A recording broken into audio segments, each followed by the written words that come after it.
place. This is 2016. If there was radiation-induced cancer, leukemia should have happened in 2 years, stomach cancer should have happened in 20 years, lung cancer should have happened in 12 years. Now how many years are over? You can calculate from 1986 to 2016. Nobody has died, nobody has got any radiation effect. But when we interact with those people, anti-nuclear lobby, they will tell, wait, people are going to die. Then I tell them, yes, people are going to die. They have to die after 80, 90 or age. But we cannot be attributed to radiation. But why I am mentioning this, when the Professor Karnagara and the team gets environmental radioactivity, even he will see tritium, he will get iodine also some level, cesium-137 because of the even fallout, the earlier fallout. So, but these numbers don't immediately translate into a possible risk to the society. This is very, very important. I like to mention here, especially to the young minds, you always think about not only in science, you also try to find out methods of doing.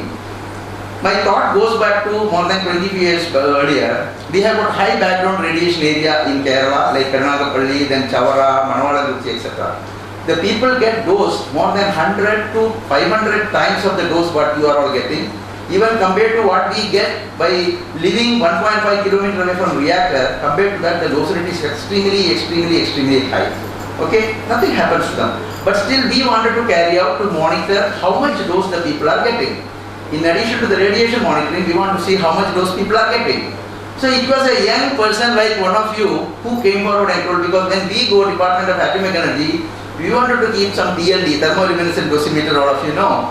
The people thought Department of Atomic Energy people will be keeping a source. Our life will be in danger. So point blank they refused. No, we will not allow anything to be kept here. You are all dangerous people.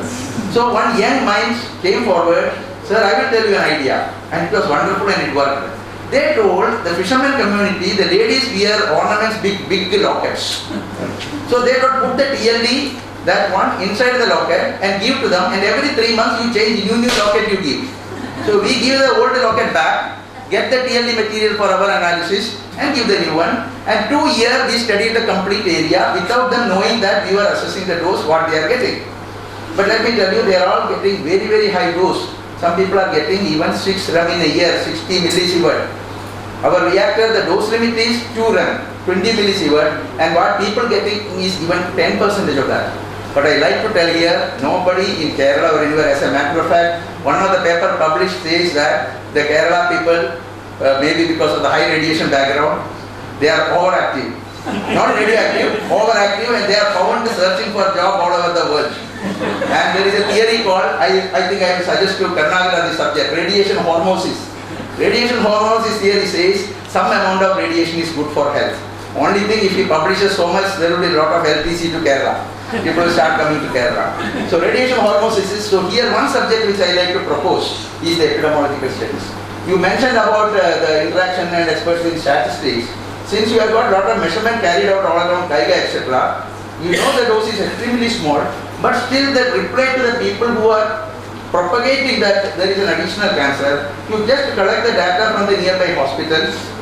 I am sure you are not going to detect any additional cancer, but when you collect the data and do a statistical analysis and percentage and compare this with the data from high background radiation area, that will be without much effort you can definitely carry out with young enthusiastic minds.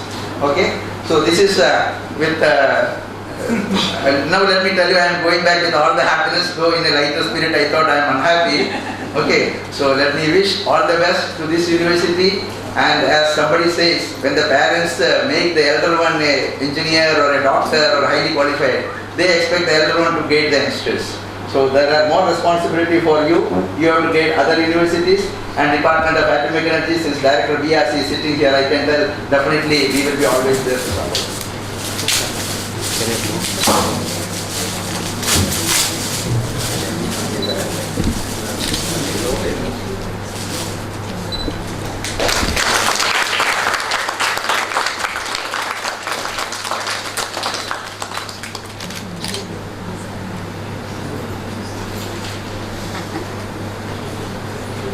I don't want to keep them guessing for a long time. They should also not mistake. Okay. Well, let me start with what little discussion we have had during lunchtime. Honorable Director of the ERC, Dr. K. Nivas, was asking me one question. Where from I come? Which part of Karnataka? I said only very briefly, I come from central part of Karnataka, down here. But I tell you, that is only the so-called birthplace. I feel this is my real birthplace. Because I spent 33 years in this place, and the best part of my years also here, and the greatest satisfaction of my life I have derived from here. And the kind of a feeling I get is exactly like when I come to Mangalore from wherever. When I come back to Mangalore, I feel the ladies going back to their parental house. What they feel and all that, I get similar feel. Well, with this, let me not take much of your time. I am extremely grateful to Professor Bhairappa for his wonderful encouragement he is offering to all the good academic programs in general and to all the good programs of my students in particular. I am emphasizing this because here I am seeing a lot of my good students. The first student who started environmental radioactivity research with me is here right before me, Dr. Radhakrishnan. He used to carry the samples from Kaiga, not to here, but from here to Kalpakam. Environmental survey laboratory. And every time they going there, getting everything there, including some simple processing, we used to do it here. Then all other involved chemical processing and all that there only, and used to spend months and months together there. And from those days, of course, soon after we could establish a very good full-fledged laboratory, including processing laboratory, right here. And the head of the ESL at that time, M.R. Iyengar, at Kalpakam, after coming back and seeing the same kind of a feeling Dr. Pradeep was expressing today, was expressed by M.R. Iyengar after seeing the laboratory at that time. Anyway, more importantly, this is again, it is in this hall where the environmental radioactivity research program, I should say, was born. Then Dr. Ganguli was the director of HSC group, and M.R. Srinivasan was the chairman of the Academic Commission. We initiated this. So I must acknowledge here with Dr. Pradeep and also the director VAS that the environmental radioactivity program was initiated with the blessings of the Bhishmacharya of the environmental radioactivity program in the country, that is Dr. A.K. Ganguli. We must see him to believe what my words are I am going to speak. What a wonderful person. Wonderful person, and when the first conference was held here, he was also present. NSRP 7. That is the starting point. And just like Professor Bhairappa, the then Vice Chancellor Sheffield. This hall was made ready. There was nothing in this building. There was only one building, this block, but there was no seminar hall at all. Hostel facility was built to accommodate more so not the students but the delegates of the conference, all on walk-in basis. And in this hall, NSRP 7 was conducted, and right from P.K. Iyengar, BRC director, and all the stalwarts of BRC, IG CARER, RR Center, RR CAT, everybody was here. And it is the kind of impression that they have gone back with that has helped us, and that is how we could start all the research programs phase by phase and more successful one after the other. Well, that is the brief history. Then, once the environmental radioactivity program was started and the laboratories were set up, There was some activity in the physics department and also in the university as a whole, for that matter. And 3 years before that, Dr. Rajaramana was here in 1985, and he made the comment that it is a mockery that the university has been started here without any facility, and they call the Department of Physics, not as the Department of Physics, Department of Postgraduate Studies and Research in Physics. Because he said it is a mockery because the laboratories are worse than high school laboratories, and they call it Postgraduate Studies and Research Department. Why I remember this is when after setting up the microtron facility and the international conference was organized in commemoration of inaugurating the microtron facility, same that Rajaramana expressed, Siddhappa, I feel I am working as if in BRC labs. Why I remember all this is, you have mentioned here how our laboratories look like, both of you. And from those days, Ramana said, the labs look like BRC labs. Now today, the BRC director says, see what a transformation. Well, all this credit goes to my students, not for me. Right from Dr. Radhakrishna and Dr. Ganesh, please stand up. All our youngsters should see you. Dr. Ganesh, for the last 20 years, he has been able to run the microtron machine day and night whenever it is required, even in night 24 hours.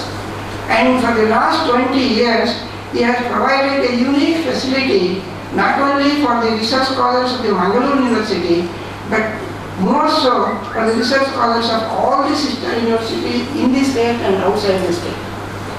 There are more than 100 research scholars who have utilized the microtron facility for PhD work. More than 400 research papers have been published from the Microtron Center. 200 in international journals and 200 in national and international conferences presented. A unique one. Well, that is one story. Another story is this environmental radioactivity, side by side, we have never neglected. We gave equal importance to environmental radioactivity program. And I must really acknowledge and appreciate Dr. Pradeep Kumar when he said he doesn't know what to say tomorrow with his director when he was back. What is it that additional things that they are doing other than what we are doing in Mangalore University? Well, I go one step further. I'm not sure whether they have already done it. Dr. Karunakar, right from those days, this is I'm saying how we innovative we think.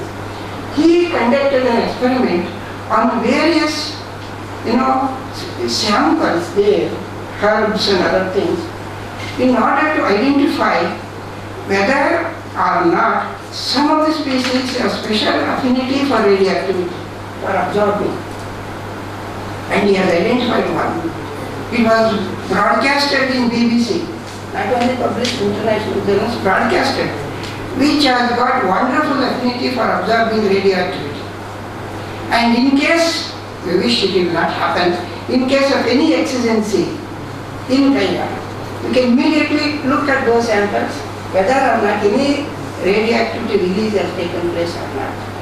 That data is there already available. And that identified species are there abundantly in Kenya. That is one thing which we feel proud of. And then epidemiological studies. We conducted well before the Kaiga plant was commissioned, that too in association with Manipal University Group, and subsequently after the plant was commissioned by our own research scholars and our team. And now what you suggest, we will compare, that can be compared with by taking once again this epidemiological studies and compare Kerala high background areas and all that. In fact, we have conducted some samplings and studied from the high background area also here. In fact, We have not done anything, we have not left anything undone as far as environmental radioactivity is concerned. And therefore, we have fully justified, in other words, to have this kind of a logo for our group. Now, for the benefit of my youngsters, I am saying, this is internationally accepted standard, central one, signifying the radiations. Any radiation for that matter, radiations. That is one way to take care. Look here, there is a radioactive zone here, be careful and all that. Well, although it is done with very good intention long ago, but it is misinterpreted these days. Everybody thinks, oh, there is some danger is already here. It is not so. Only precaution. You have to be careful, that's all. And then this signifies that this is the international standard way of denoting any radioactivity in the vicinity. Then you have here leaf signifying what? Environment. Green leaf signifying the environment. And then a full circle here, this one, which signifies protection and security. So we have environmental, radioactivity, security and protection, all in this emblem. So we are not, with this emblem, this logo is not just developed that we are going to be like this, we are already in this. We are doing everything with respect to environmental, radioactivity, safety and protection, and therefore this logo is a special feature of the team. I congratulate Karnakara, Somashekarappa and all the team, particularly the youngsters who have coined this logo on the one hand, who have done a lot for the last more than 20 years to achieve this kind